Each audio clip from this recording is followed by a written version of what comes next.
Me invita a ser mucho más humilde el hecho de que el Señor utilizó instrumentos muy frágiles y débiles para revelar el mensaje de los tres ángeles de justicia por la fe. Y yo sé que E.J. Wagoner se sintió de ese modo, pues Dios le dio luz sobre la ley y los pactos. Y puesto que yo tengo interés en la historia del movimiento adventista del séptimo día, y particularmente en el mensaje de 1888, estoy muy impresionado de que, tras el apóstol Pablo, E.J. Wagoner fue realmente el siguiente al que Dios impresionó para confiar en revelación todo lo referente a la ley y los pactos. Un miembro de mi iglesia nos envió a Londres específicamente para investigar, aunque también lo compaginé con unas vacaciones. Fui con la intención de encontrar fuentes que no había sido capaz de encontrar con anterioridad, pues ya sabéis que Wagoner tuvo un ministerio en Londres, en Holloway Road, alrededor de una década, entre 1893 y 1903. Allí fue el editor de La Verdad Presente, en asociación con la International Tract Society. Yo traté de recopilar todos los artículos que Wagoner editó en La Verdad Presente. Por supuesto, estaban en microfilms en nuestros colegios y universidades adventistas, pero había un vacío en los microfilms de los años 1897 y 1898, de manera que yo buscaba específicamente el material correspondiente a esos años, y también el de 1902 y 1903. Quizá esto no sea de interés para muchos de vosotros, pero sí lo es para los que investigamos. El Señor más que satisfizo mis expectativas, pues regresé con todo lo que buscaba.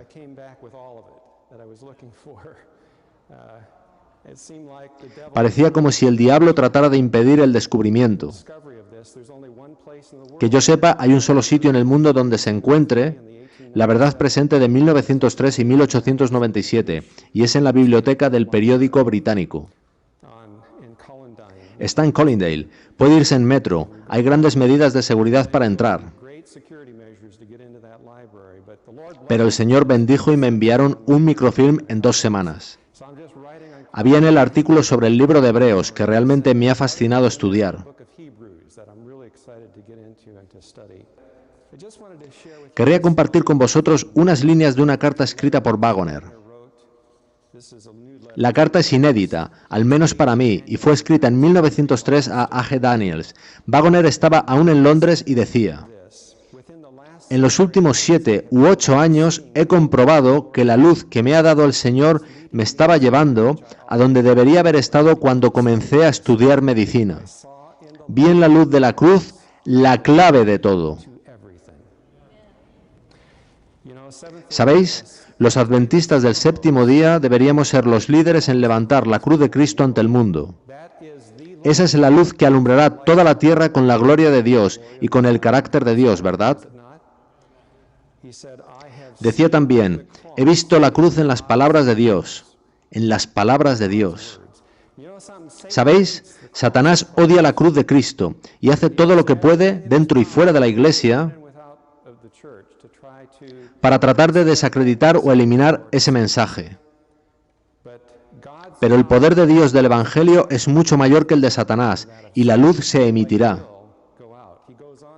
Él continúa explicando en esta carta: esta fue una de las cartas más francas de Wagoner, pues él difícilmente hablaba de otros. Él era un hombre muy humilde, él no hablaba de su humildad, ni le gustaba hablar de otras personas. Pero en esta carta en concreto, él revela claramente alguna de la oposición que recibió, particularmente de la Conferencia General, en lo relativo a la obra de La Verdad Presente. Quizá podamos hablar de ello un día. Pero mencioné antes que, tras el apóstol Pablo, creo que fue a Wagoner a quien Dios reveló el asunto de la ley y los pactos. Ellen White estaba deseosa de aprender de Wagoner. Podéis ver que los conceptos de este se reflejaban en los escritos de ella. Bien, tengo aquí una presentación de PowerPoint acerca del capítulo 3 de Gálatas. Mostraremos cómo la historia adventista se entrelaza con Gálatas 3. Antiguamente, cuando se hacía un trato mediante un apretón de manos, esa palabra dada resultaba totalmente confiable. Hoy en día, cuando se hace un trato, resulta como en los contratos deportivos. El jugador firma por 5 años por muchísimos millones anuales, pero si es despedido o cambiado por otro jugador, el contrato es papel mojado. Hermanos, dice Pablo, hablo en términos humanos, un pacto, aunque sea de hombre, una vez ratificado, nadie lo invalida ni le añade. Cuando los hombres dan su palabra solemne a un trato, se espera que cumplirán su palabra. A eso se refiere Pablo en Gálatas 3:15. ¿Cuánto más guardará Dios su palabra cuando Él da una promesa y jura por su vida y su trono a Abraham y a su simiente? Si esperamos que hombres y mujeres cumplan sus partes en acuerdos entre humanos, cuando Dios hace una promesa, Él realmente la cumplirá, ¿verdad? De hecho, Dios no solo prometió en el Evangelio la salvación por medio de Jesucristo, sino que juró además que, en caso de no cumplir su promesa, su vida sería demandada. Y encontramos eso en el libro de Hebreos, que la seguridad de la salvación descansa sobre la promesa y el juramento de Dios. Es absolutamente imposible que Dios cambie su plan de salvación, de forma que en lugar de ser una promesa suya, ahora tengas que guardar la ley para obtener la vida eterna. La ley de Dios fue ya tácitamente incluida en el Evangelio que fue dado a Abraham. La promesa fue dada a la simiente de Abraham, que es Cristo. Dice Pablo, ahora bien, a Abraham fueron hechas las promesas y a su simiente. No dice ya las simientes, como si hablase de muchos, sino de uno solo, y a tu simiente, que es Cristo. Así que, ¿a quién hizo Dios su promesa? A Abraham y, más particularmente, a Cristo. Por tanto, detrás de la promesa que Dios hizo a Abraham, el pacto eterno, está el gran pacto hecho entre el Padre y el Hijo, Jesucristo, el pacto hecho entre la deidad. Cristo estaba en perfecta conformidad con la ley de Dios. ¿Estáis de acuerdo con eso? Jesús dijo, el hacer tu voluntad, Dios mío, me ha agradado, y Él vivió una vida perfecta en esta tierra. Así que todas las promesas de Dios son sí y amén en Cristo. Cristo cumple la ley. Esa era su justicia, y esa justa obediencia de Cristo a la ley es la que fue dada a Abraham. De modo que Abraham tenía la ley de Dios por haber recibido al Cristo viviente en su mente. Pablo continúa diciendo, esto pues digo, el pacto previamente ratificado por Dios no lo abroga la ley, que vino 430 años después, para invalidar la promesa.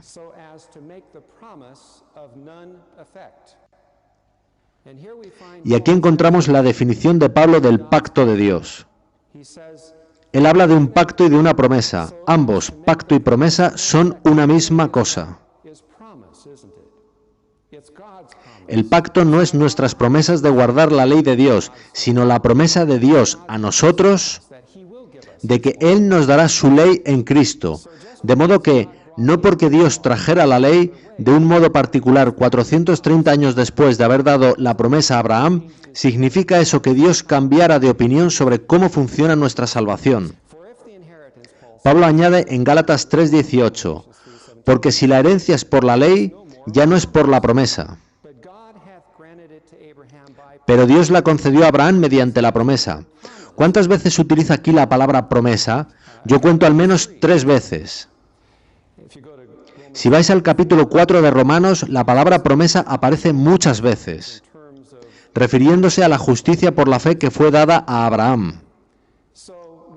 De modo que estamos en terreno muy firme cuando entendemos el pacto eterno de Dios como su promesa a Abraham y a nosotros en Cristo. Y eso es totalmente diferente a la salvación entendida como un trato, como si fuera un contrato en que Dios dijese, haré tal y tal si tú haces esto y aquello. Eso no sería una promesa, pues habría obligaciones para ambas partes. Pero en este caso particular, Dios se da cuenta de nuestra incapacidad como pecadores, de que somos incapaces de guardar su ley, por lo que su salvación debe venir a nosotros, por medio de su promesa y su poder. Tenemos entonces que los 10 mandamientos, de acuerdo con Pablo, vinieron en el monte Sinaí 430 años después de que Dios prometiera la salvación a Abraham en Cristo. De modo que, cualquiera que fuera el propósito de Dios, al anunciar la ley, no anuló la promesa de Dios a Abraham. La herencia prometida por Dios era una nueva tierra justa, la cual no aparece porque el hombre guarde la ley. Si así fuese, dejaría de ser un precioso regalo de Dios. Por tanto, si habéis seguido el razonamiento de Pablo, haréis la misma pregunta que haría cualquier alumno en las clases sobre el apóstol Pablo.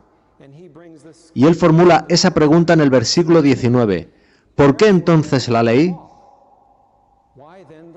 ¿Por qué introdujo Dios la ley en el monte Sinaí?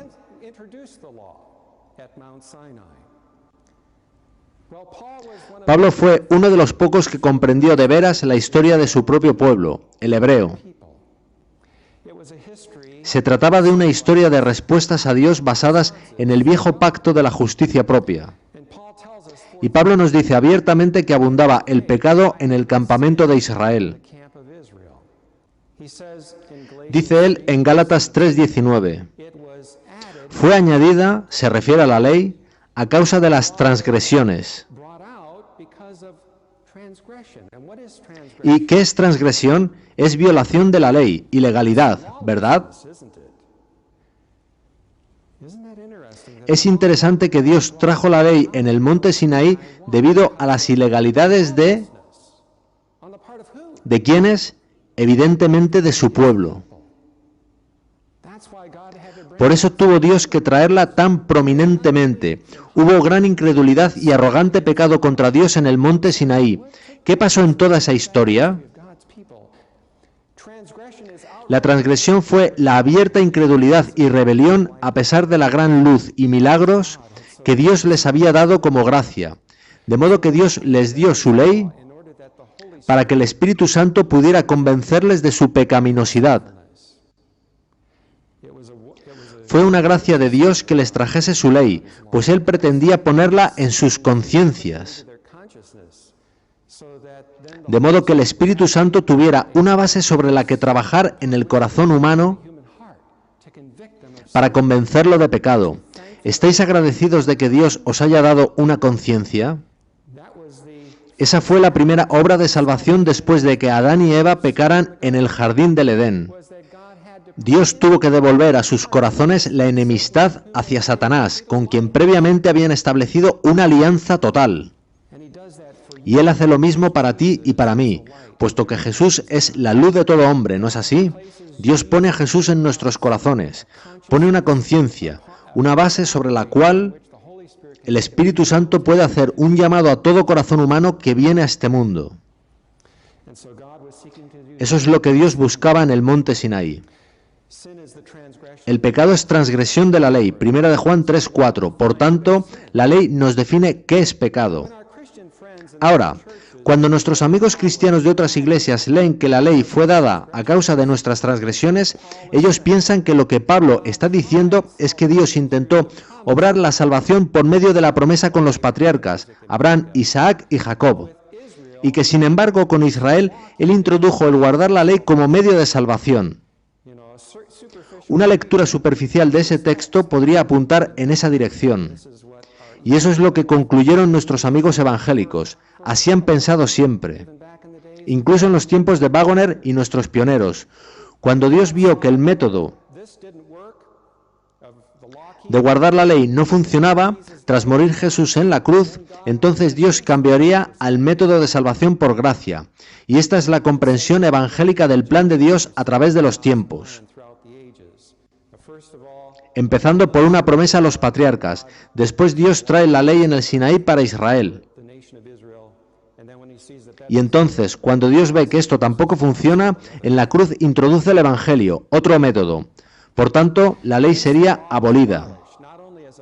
No solo como método de salvación, sino también como estándar para la vida cristiana.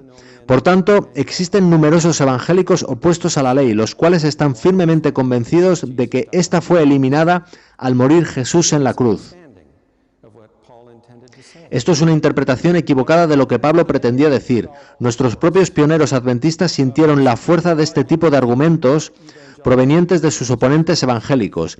Este es un retrato de uno de los eruditos bíblicos de nuestros comienzos, Uriah Smith. Y así, hombres como George Butler, presidente durante los años 1880, y D.M. Cartwright, otro prominente evangelizador adventista, y el propio Uriah Smith, sostenían que la ley referida en Gálatas era la ley ceremonial de tipos y sacrificios. Quizá hayáis oído de esto. En otras palabras, Dios estaba añadiendo algo a sus 10 mandamientos que ya existían antes del Sinaí. Pues todo buen adventista del séptimo día cree que la ley no comenzó su existencia en el Sinaí, sino que había existido por siempre, de modo que lo ahí añadido debía ser la ley ceremonial. Así que esta era la interpretación mayoritaria de los pioneros. El santuario y los sacrificios fueron añadidos debido a las transgresiones.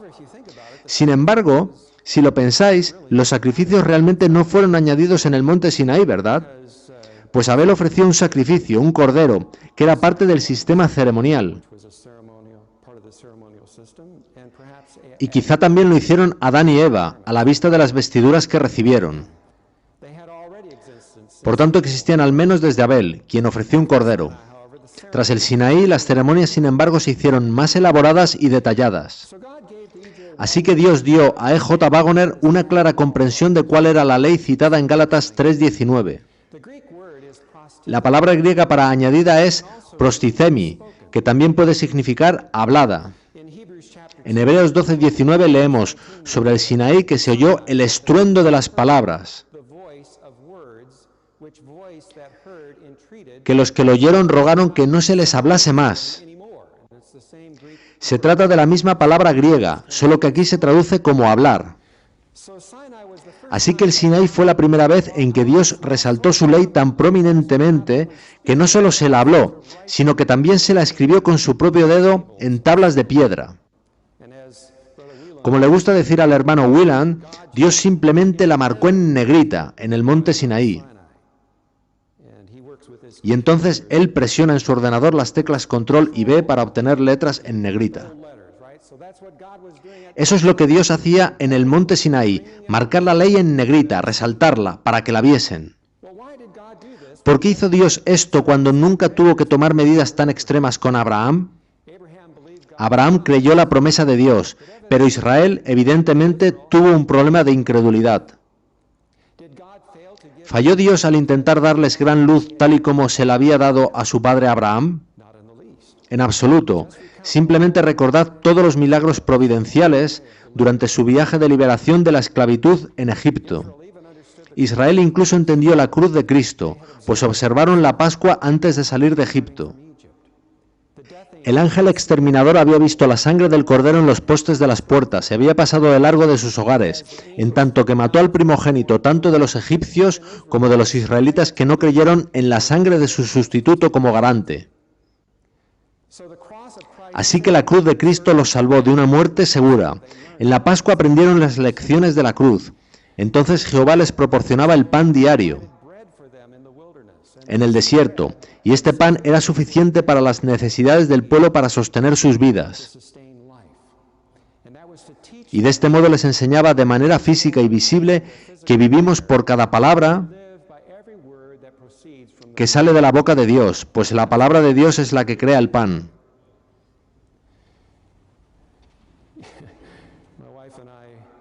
Mi esposa y yo tuvimos una maravillosa experiencia en Londres. Nos hospedamos en el hostal de una señora adventista y cada mañana nos daba muesli para desayunar. Era una gran combinación, con mucha fruta, nueces y otros productos nutritivos. De hecho, nos daba fuerzas para unas 4 horas hasta tener hambre de nuevo. Nos permitía caminar largas distancias, pero tras 16 días de muesli todas las mañanas, mi esposa ansiaba unos huevos revueltos, y supongo que yo también. De hecho, los tomamos. Y ¿sabéis? Me sentía un poco como los hijos de Israel, quejándome de la comida nutritiva que el Señor nos daba. Ellos siempre se quejaban de esa comida nutritiva y saludable, de ese milagro providencial que llegaba a ellos cada día por la palabra del Señor. Dios puede mantenernos vivos no necesariamente a través de comida, ¿verdad? Él ha sustentado a muchas personas durante largos periodos de tiempo sin comida, simplemente por su palabra. En última instancia, es así como vivimos, por su palabra, ¿verdad? Por ello, Cristo era representado por el pan, y ellos lo compartían diariamente de la mesa del Señor. Y más significativo, cuando Moisés golpeó la roca en Horeb, otro nombre del monte Sinaí, de ella brotó agua. Y esta es una maravillosa representación de la cruz de Cristo.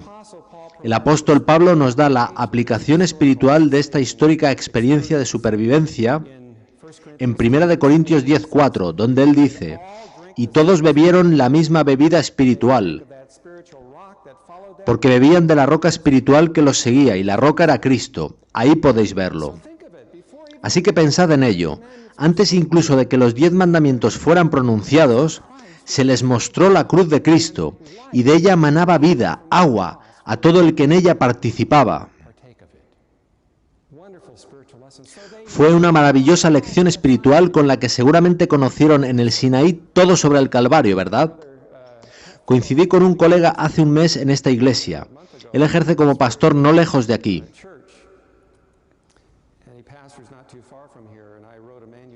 Escribió un artículo sobre el Calvario en el Sinaí y él por casualidad conservó una copia. Yo quedé realmente agradecido de que él se dirigiese a mí para decirme que el énfasis puesto en ese artículo en la armonía entre el Evangelio y la ley es justamente lo que nuestras iglesias necesitan ahora. Eso es vida y alimento para las almas.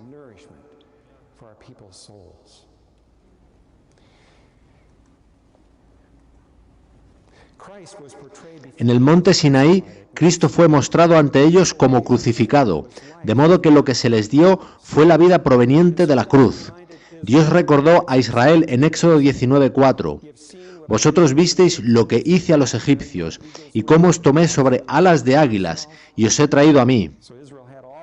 De modo que Israel tenía toda la evidencia, y mucho más, de que su liberación y providencial cuidado fueron milagrosamente proporcionados por la cruz de Cristo.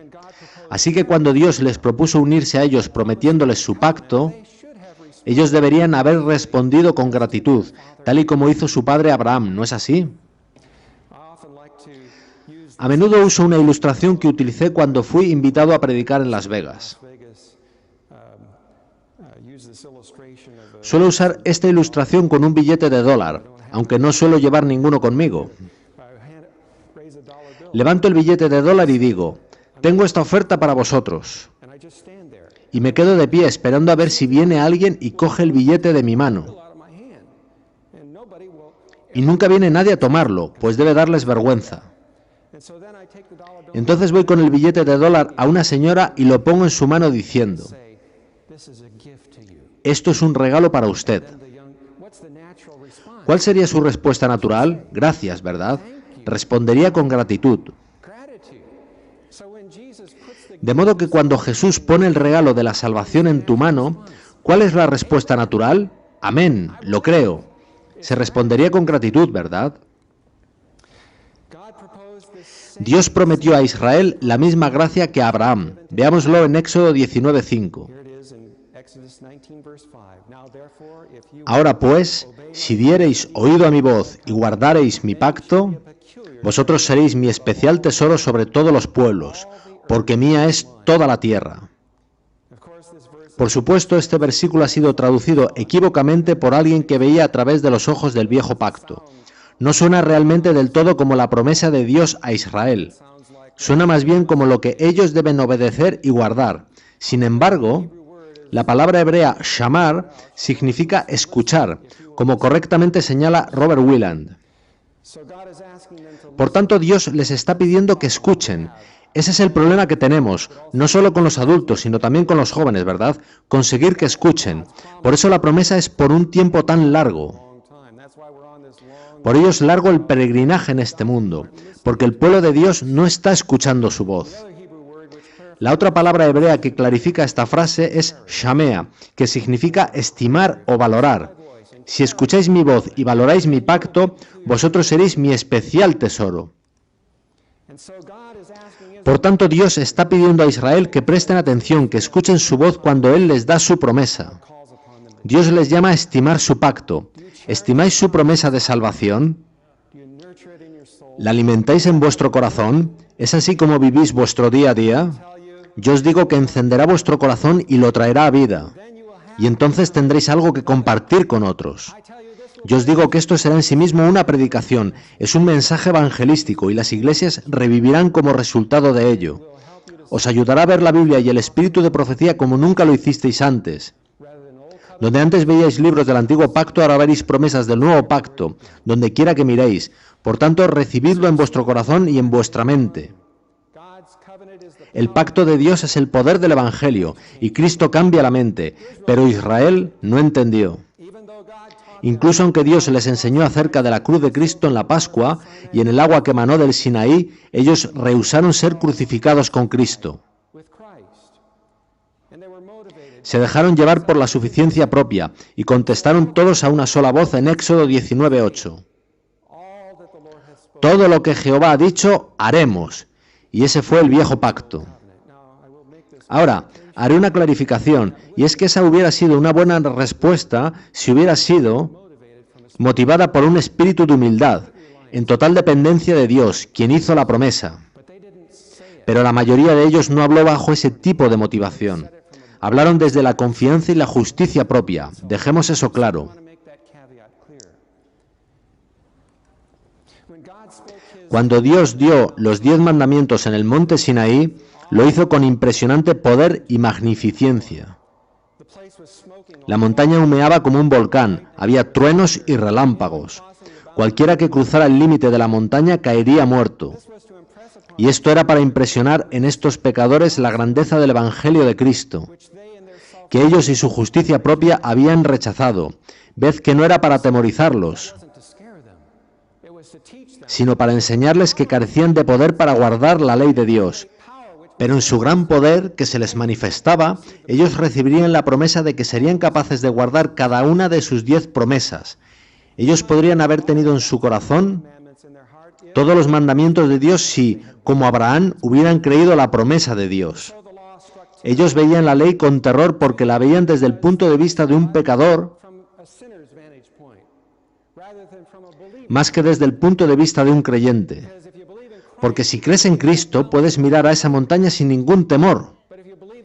Pero si en lo que crees es en ti mismo, mirarás a esa montaña y no tendrás sino miedo y terror. Esa será la experiencia de ambos tipos de personas cuando Jesús venga por segunda vez. Será el mismo poder manifestado en el Calvario. Los que crean podrán mirar al Calvario y ver, en toda su grandeza, el amor de Dios por ellos. Pero los incrédulos mirarán al Calvario y no sentirán sino miedo, por el terremoto y los truenos y relámpagos que hay allí. Se trata del mismo poder, pero la ley no puede liberarlos ni prometerles que puedan cumplirla. ¿Quién es el único que puede liberarlos de la condenación de la ley? Fijaos en el texto de Gálatas. Esa es la pregunta de Pablo. Entonces, ¿para qué existe la ley?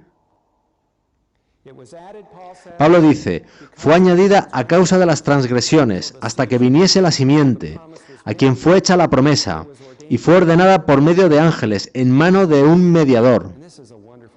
Y esta es una promesa preciosa y maravillosa. Pablo continúa explicando en Gálatas 3:20, y el mediador no lo es de uno solo, pero Dios es uno. Dios es una de las partes, y nosotros somos la otra, y el mediador une ambas. El único que libera de la condenación de la ley es el mediador. ¿Y quién es el mediador? Cristo. Porque hay un solo Dios y un solo mediador entre Dios y los hombres, Jesucristo hombre, 1 Timoteo 2:5. Así que la ley vino a Israel. ¿De la mano de quién? Cristo. De la mano de Cristo. Si la hubieran recibido de la mano de Cristo, habrían tenido todo el poder necesario, y toda su justicia propia y su jactancia se habrían esfumado, y habrían sido sustituidas por verdadera humildad y la fe de Jesús. La ley vino de la mano de un mediador. Agradezcamos a Dios por ello. Sin un mediador, la ley no significa más que maldición, pecado, condenación y muerte. Pero la ley de Dios de la mano de un mediador es libertad, libertad. En Jesús, todos y cada uno de los 10 mandamientos de Dios son 10 promesas. No hay nada negativo en todo el lote. En Jesús, los mandamientos de Dios constituyen la perfecta ley de la libertad. La ley en tablas de piedra, para un incrédulo, no es ley de libertad. Pero Jesús sí es la perfecta ley de la libertad. Por tanto, la ley a un pecador le encierra bajo custodia en su pecado, y su única puerta hacia la libertad es Jesucristo. Él no va a falsear los libros y manipular las bases legales de la expiación. Jesús es el mediador entre dos partes, Dios y el pecador. En una disputa no resuelta donde las dos partes están estancadas en punto muerto, ambas buscan un mediador para arbitrar el conflicto. Así, Jesús media con Dios la resolución de nuestro problema de pecado. Como mediador de Dios, Jesús es Dios al 100%. Él mismo dio la ley, de modo que bajo ningún concepto falseará los libros.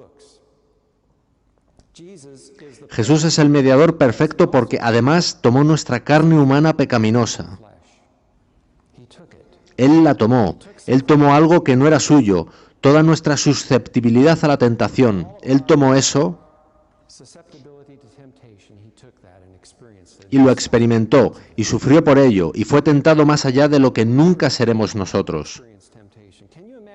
¿Os imagináis experimentar todas las tentaciones posibles que han existido en el mundo desde el comienzo de la historia hasta su fin? Jesús las tuvo todas, en su mayor intensidad. Eso nos tumbaría a cualquiera de nosotros, ¿verdad?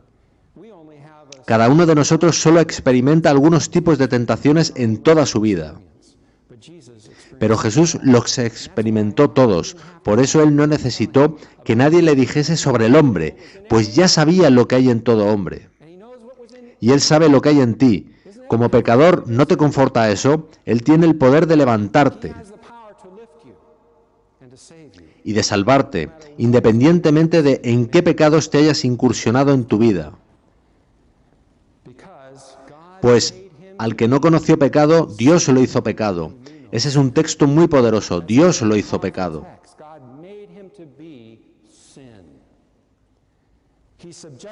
Y tan pronto como lo hizo pecado, quiere decir que Jesús estaba sujeto a mortalidad.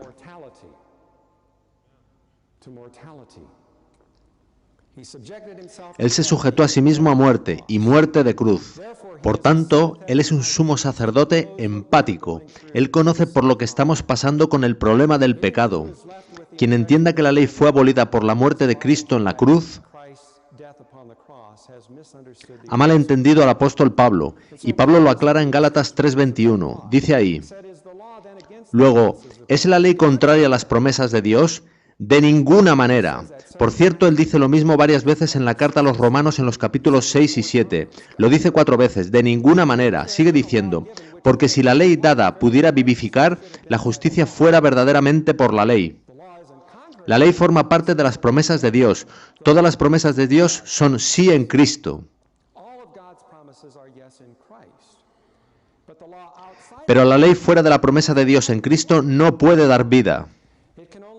Para el pecador solo puede ser maldición y condenarlo a muerte.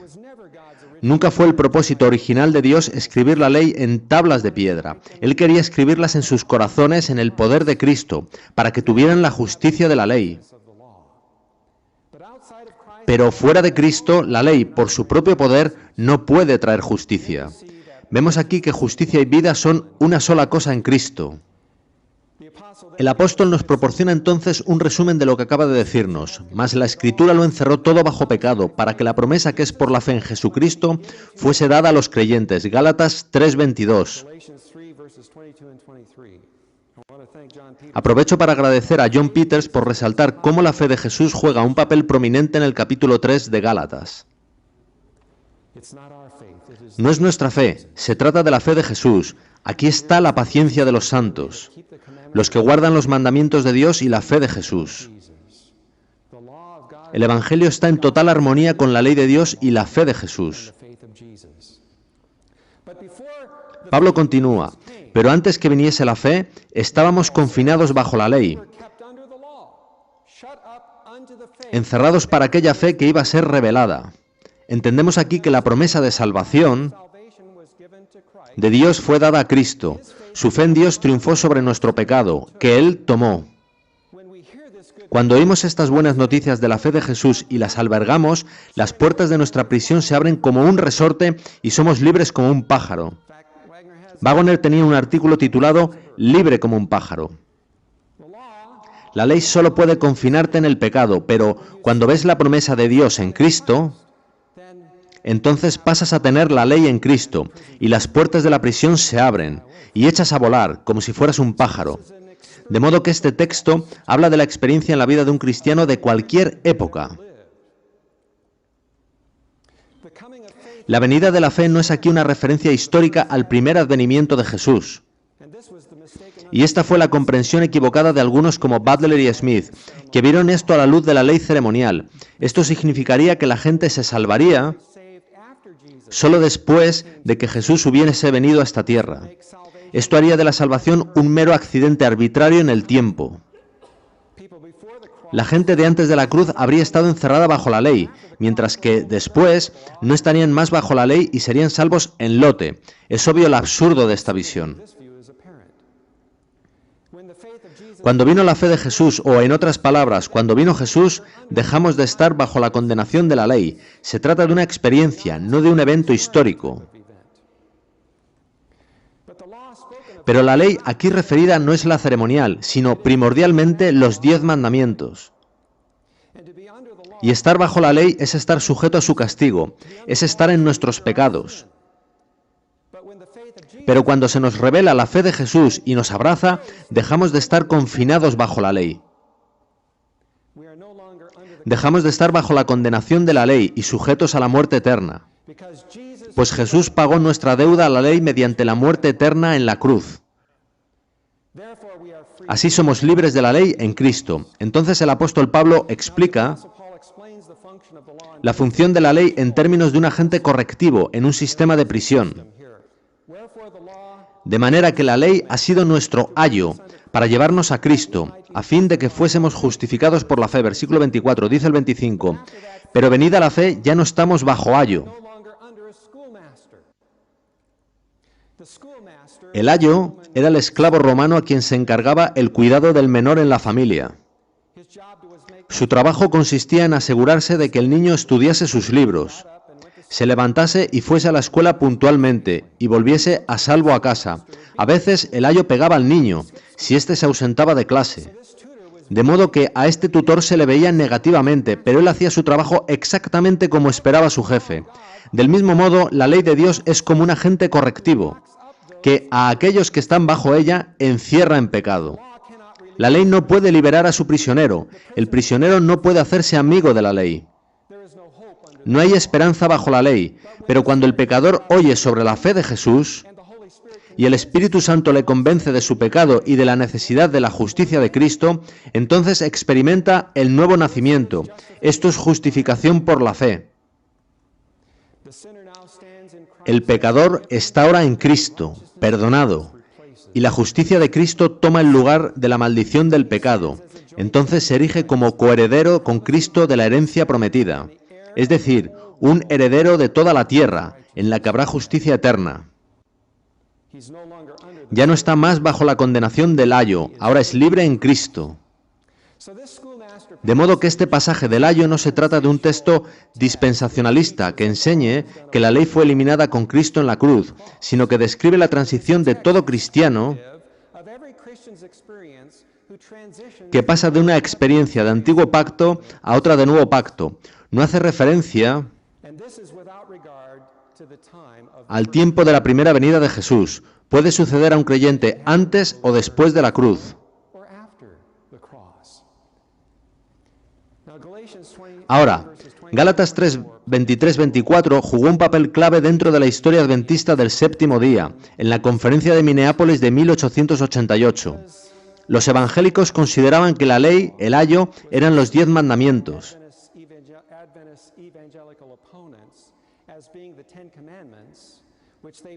y que fue abolida en la cruz. Nuestros líderes adventistas decían que el ayo tenía que ser la ley ceremonial. Por tanto, los líderes adventistas asumieron, como los evangélicos, que este era un texto dispensacionalista y que el ayo fue abolido en la cruz. Pero no podían estar de acuerdo con ellos en que los 10 mandamientos fueran lo abolido.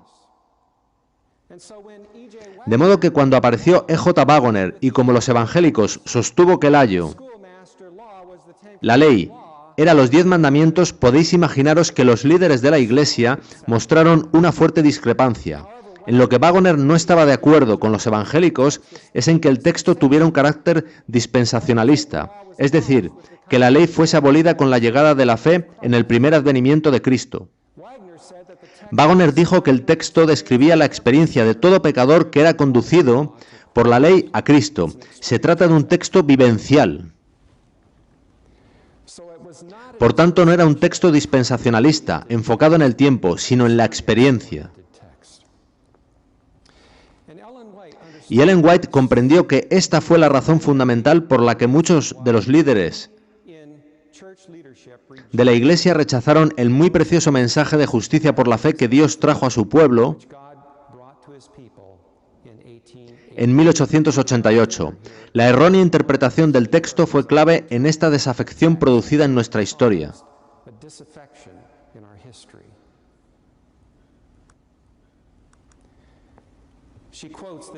Ella citó este texto en Mensajes Selectos, volumen 1, páginas 234 y 235.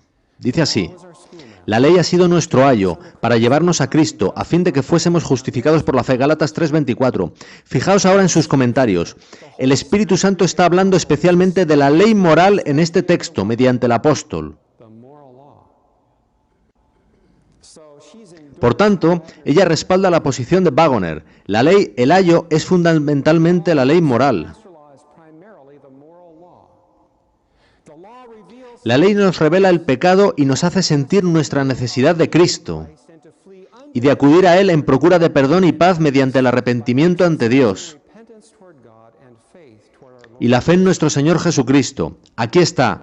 Yo pienso que la hermana White tenía una certera comprensión de nuestra historia. Ella fue inspirada por Dios para escribir esto. Y sus palabras son tan ciertas hoy como lo fueron cuando las escribió. La falta de voluntad para renunciar a opiniones preconcebidas y aceptar esta verdad. ¿Qué verdad? Que el ayo era la ley moral y no la ley ceremonial.